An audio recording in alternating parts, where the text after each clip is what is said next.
Hello everybody, my name's Ryan and I'm a driving instructor, and today about 10 different things. But here we go with 4 distinct fails in Blyth.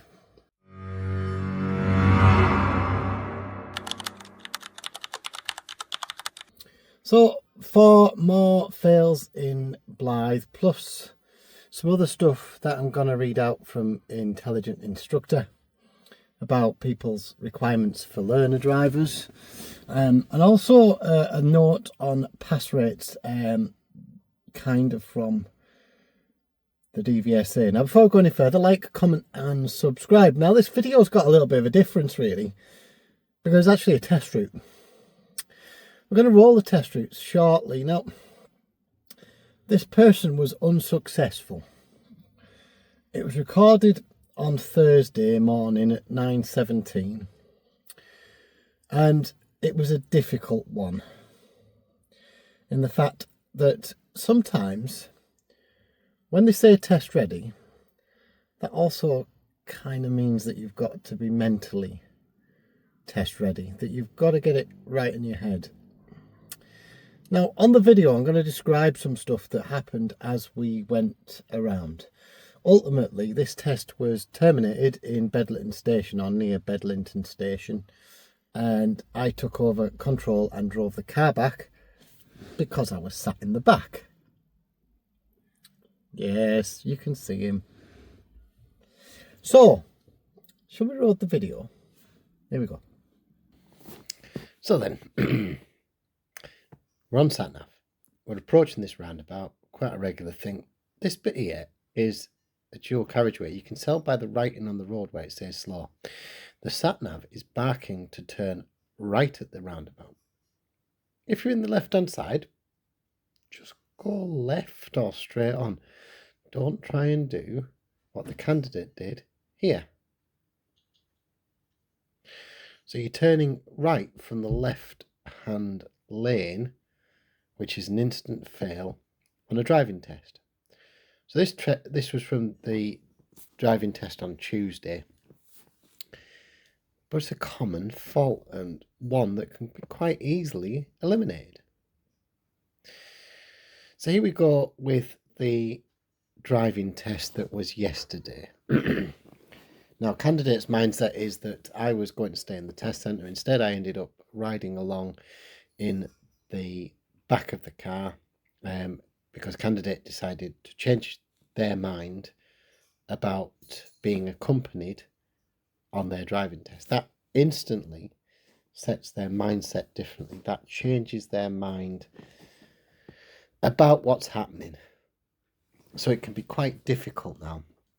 So because she's changed her mind, then this effectively can affect your test. Now it was on sat-nav. I'm going to play quite a lot of it, and just as we're moving around, it's quite a common test route, straight out down Coupon Road, etc. A couple of stops and start. I'm not going to talk you through the junction. Instead, what I'm going to do is talk you through something that, so you can watch the background and you can see what's happening. I'm going to talk you through something that came up a couple of days ago. So people have lots of myths about passing a driving test. So when it came to the driving test itself, the following proved to be 5 commonly held myths about the driving test. So first one, hitting the curb. 72% of people either didn't know or thought it was true that if you hit the curb during your driving test, you will fail automatically. This isn't true. If you touch it, during the edge of it, then you may pick up a minor. Although if you fully mount it, then it will class as a major fault and therefore failure. So a major fault in this case is a serious error, so you drive on the pavement. Now, my candidate in this video doesn't do that. This isn't where the fail is. You'll see the fail a little bit later on. He gets at a stop and start, as we can see on the video. This is an angled start that's coming up, but people seem to think that she looked like she clipped the curb. She didn't. I was in the back of the car. But even if you do, it's only a minor. So 72% think you fail your test if you hit the curb. You don't. Second one, 60% of people, or 76 of 18 to 24-year-olds, either didn't know or thought it was true that you can't wear sunglasses on your driving test. So 60% of people, or 76 of 18 to 24-year-olds, thought that you can't wear sunglasses on your driving test. You're allowed to wear sunglasses, but the level of tint must be graded as per any other driver. So if you're getting your sunglasses from the opticians, guarantee they're graded 0 to 3, so that you can use them and wear them during a driving test. There's no objection to it.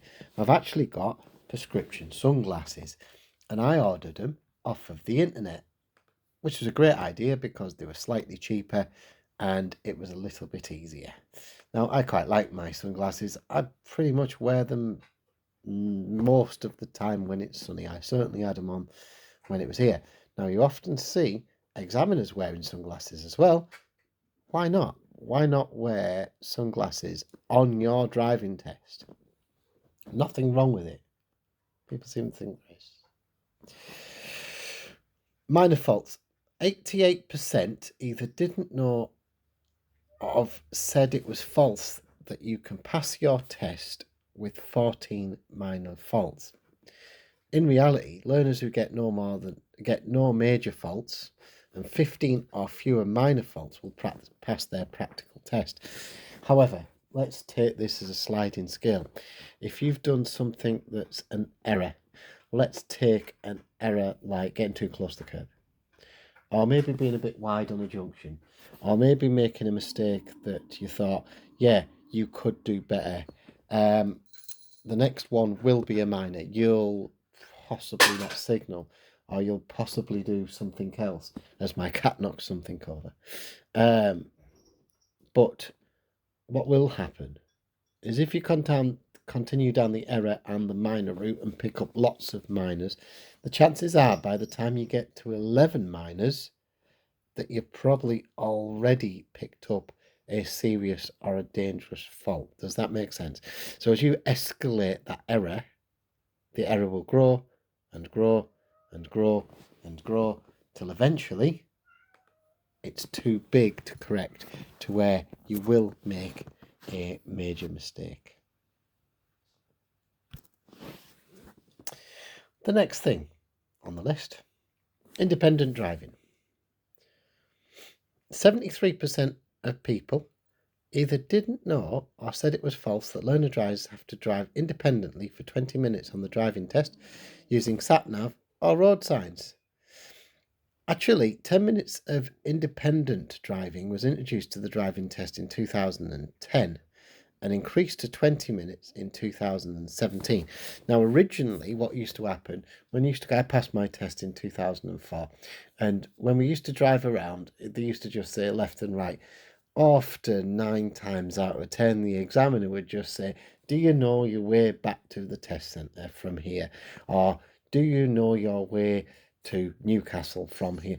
And they used to just give you an idea. But then when it became rigid about using a sat-nav or road signs to navigate, then it was originally 10 minutes in 2010, increased to 20 minutes in 2017. 73% of people didn't know that fact about the independent drive. You know, you might be now asking, what happens for the other 15 minutes or whatever? Actually, what happens on the other 15 minutes is what they used to do way back when, which is they used to direct you. So turn left at this junction, turn right at the next one, go around the roundabout, take the second. They used to do all of that. They still do that for 15 minutes at the end. Also, when you're using sat-nav or road signs, they can also pull you over at the side of the road, as we've just seen on this video. So even though we're on sat-nav, they can still do that. And then we come on to the final bit of this survey, which was done by the AA Driving School, I understand. Or rather, there's a little bit more to it, but like true and false and don't know, right? So a little bit of true and false. The 3-point turn is no longer part of the driving test. That is true. It's not part of the driving test. We don't do that anymore. Yeah, a lot of confusion over that. You need to do push-pull steering on your test. Actually, you don't. You need 2 hands on the wheel if you are able to do so, disability people. You can be over the drink drive limit when you supervise a learner driver. Not true. So you cannot have a drink and accompany a driver. Does that make sense? Yeah. If you are driving a manual car, then you have to go down the gears when slowing down to prevent wear and tear on your brakes. Again, not true. You can go and block change and use your brakes. Another one. Learners can't get points on the license. Absolutely they can. If they run a speed camera, then they may fail. They may pick up points rather. Not fail the test, but they'll pick up points. The pass rate for automatics is lower than manual. That's true. You have to check your mirrors every 12 seconds. Not true. A learner driver is allowed on a motorway for practice. They can if they've been with a fully qualified, approved driving instructor in a dual-controlled car. You have to pass your theory test before starting lessons. Not true. What was the other one? You might be asked to park on the right-hand side of the road, reverse back 2 spaces, and then rejoin the left side. Yes, that's true. That's the park on the right reverse manoeuvre. And then there's the last one. As we've stopped on the left-hand side here. Quarters. Okay. So 45% of people either didn't know or thought it was true that examiners have a pass-fail quota. Examiners do not have a pass-fail quota. They never have, they never will. They have to be within 10% of their driving test centres pass-fail rate, which most people will be anyway by default, because you're always going to get somebody who fails a driving test. You're always going to get people who pass a driving test on average, 47.8%. Yeah, the pass rate hasn't actually changed, even though they do this incentive of pass first time, and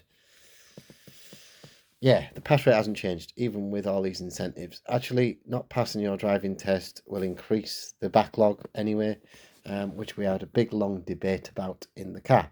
Now, the examiners don't have quotas because you could have a good week where loads of people might pass. But also there's a little bit of human nature. And if you're on the fence about somebody passing, then potentially, if your pass rate's too high, you might fail them. Or if your pass rate's too low and you're on the fence about them passing, you might pass them because to increase your pass rate. Human nature. Examiners actually are quite good with this. It's kind of a management pointy finger exercise that it's kind of what happens next. How do they manage that? How do they manage the overall pass rate? Well, we can't. The problem that the examiners have got is that there's no ADIs available because we're still dealing with customers who haven't passed a driving test because they've got to wait forever to get one.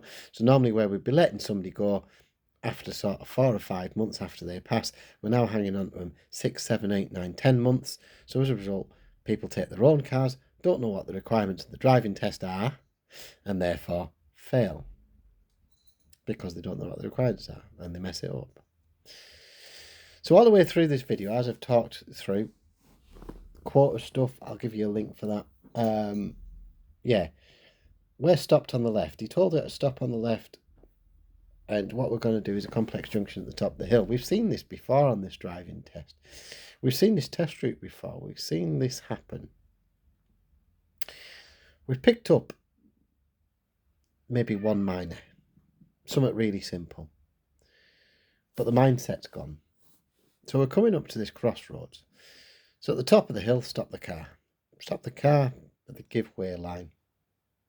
We can see the speed limit's changed to 30, not that bothered. Says turn right on the road, hold it there. Observe it. Now you've got to practically look through the back window on this driving test route. There we go, get duelled, because there's a car on the left-hand side. Now we can't see that. I've even looked through the rear camera footage and we can't see it. So she's been duelled. So we drive away. Now she's already failed a driving test. She realises that she's failed this driving test. Now this isn't a slight on my candidate. This is a mindset thing that the anxiety is now taking over because she's realised that she's been unsuccessful. As we drive around, then what's going to happen as we see it, as we watch this video unfold, is that she's still on the sat-nav. The examiner's actually pretty good here. He's already explained what's happened. He's got her to stop because see how she's feeling. He actually reassures her. Now, I can't record the audio in this. We all know that for data protection reasons. I can't play this audio back. I don't even record it. So it was kind of a question. Okay, are you feeling all right? Yes, let's move on when you are ready. I can't interact. I'm in the back of the car. And actually, it was been a pretty good drive, a little bit close to the car, but otherwise it's been a pretty good drive. Big van coming towards us, we duck to the left. Little bit of space, he actually opens up there. And off we go. And we're just following the road, not a problem. The sat-nav's telling us at the end of the road, turn right and turn right again. Let's wave to that learner car there. Always wave to other learners. Nobody's in competition. It's not a competition thing. Nobody can say, our prices are cheap or anything. The demand is so high, there's no competition anymore. The demand is so high for driving tests and driving instructors that we accept that the industry as a whole is suffering. Whether it's the examiners or the instructors, everybody's affected by it. And people have been taking their own cars to driving tests, not knowing the requirements, and basically making a mess of it. So a couple of turns, we go, and the examiner's really specific, and he says, we're going to follow the road around. It's not a turn. The sat-nav's telling you, but he's giving her a good, decent instruction, almost like old school, almost like it was 20 years ago. Except the difference in this is that she already knows that she's failed. The candidate already knows that she's failed. So we're going along this road. Now, the quickest way back to the test centre is to turn right. But ironically, the test route also turns right. We're a good bit into this test, probably halfway through. And actually, going back down Coupon Road, maybe doing a manoeuvre inside the retail park, or maybe going down the back of Lidl, park on the right reverse, or maybe doing an emergency stop down the back of there, would complete this test out. Now we're coming up to Blyth Spiral. I call it Blyth Spiral. You're going back towards the 189 dual carriageway. Lights turn to green, bit of hesitation, should have moved. Let's go around the corner. But of course the nerves are shot. Now take a note of these traffic lights where we've just been. Examiner says go into the right hand side and follow the lane on the right hand side. Now the arrow says turn left. Yes, but there's still two lanes here. You've got to be in the right hand side to get back to Blyth. You can't be in the left hand side because that takes you either towards Ashington left or it takes you back into Blyth. Now there's nothing wrong with picking the wrong lane and going the wrong way. Absolutely clear on that. There's nothing wrong with doing it. However, if you're going wrong, then you must be prepared to see what's going to happen at the end, as my cat meows in the background. What we're going to do, of course, is resume back en route. So he's going to get the candidate to turn right. The examiner's going to get the candidate to turn right at the next junction. Big sign left-hand side. Turning right. So the sat-nav's even saying turning right on her. So drop into the middle.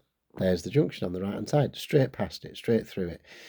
You're in the hatch markings, late turn. She doesn't know what's happening. It's difficult to get. A lot of confusion. At this point, he then says to the candidate, I want you to go on the right hand side to go right, effectively following the lane on the right hand side. It's not a roundabout. I described it as a roundabout to ease it up.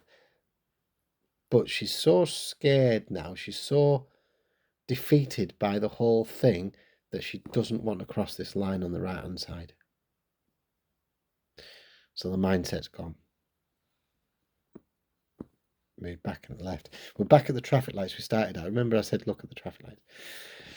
You get to turn right, stop on the left-hand side. Now, the question was, if I wasn't in the car, they'd have forced the candidate to go back to the test centre because it was about 3 or 4 miles away back to the test centre correctly, because the examiner, although technically could drive the car if he's insured on another car elsewhere, because my car's insured, it's not a risk that the DVSA is willing to take.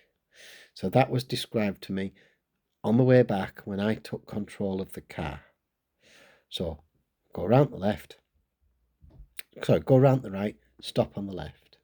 And it's quite a short stop. And she says, have I failed? Yeah, you failed. Don't worry about the lines. So at this point, we come to the end. We're at the end of the driving test. I get out the back of the car, get back in the front, and I drive the car back to the test centre and have a little chat with the examiner on the way back. Nothing too heavy. It was quite straightforward, just asking about stuff that we've talked about a little bit earlier in this video about all the myths that are on there. So there we go. Mindset. Gotta have the right ideas. I'll continue with the other bit of the video now. So then there's the video of that test route, plus me descriptions of what happened. Mentally, people have to be in the right headspace. They have to calm down. They have to be anxious. Now, at any point during this video, this is not a slight on the candidate or anything like that. This is more to do with somebody's approach to a driving test. That you might have a fantastic driver who drives everywhere, and all of a sudden it just goes sideways when they're on that driving test. There's no specific thing about it. There's no rhyme or reason. They might just get something slightly wrong. And sometimes mentally it can affect you, and you have this cascade effect where it starts off with something really innocent. Something like getting a little bit close to the curb on the left-hand side. Not a minor. It's not a positional error. But then a little bit further down the road, you might not see what's happening on your right-hand side. And you kind of chicken out from it. And it becomes a little bit of a minor.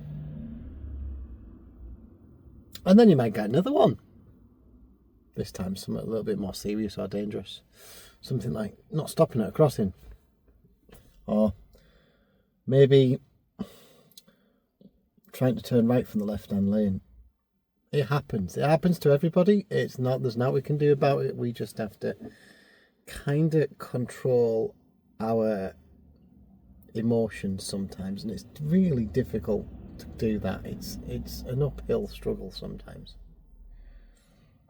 If you like what you saw today, if you liked all the commentary, like, comment, subscribe. If you want to become a member and see the content early, please do. This video has also been one that I kind of deleted intentionally because I made the video and it went down the wrong path, and I sometimes rant a bit, and this is kind of what I felt about at the time. That video has now been removed and nobody has actually seen that apart from a few members. Have a great day, weekend, whatever you're doing, and I'll see you in the next one. Bye for now.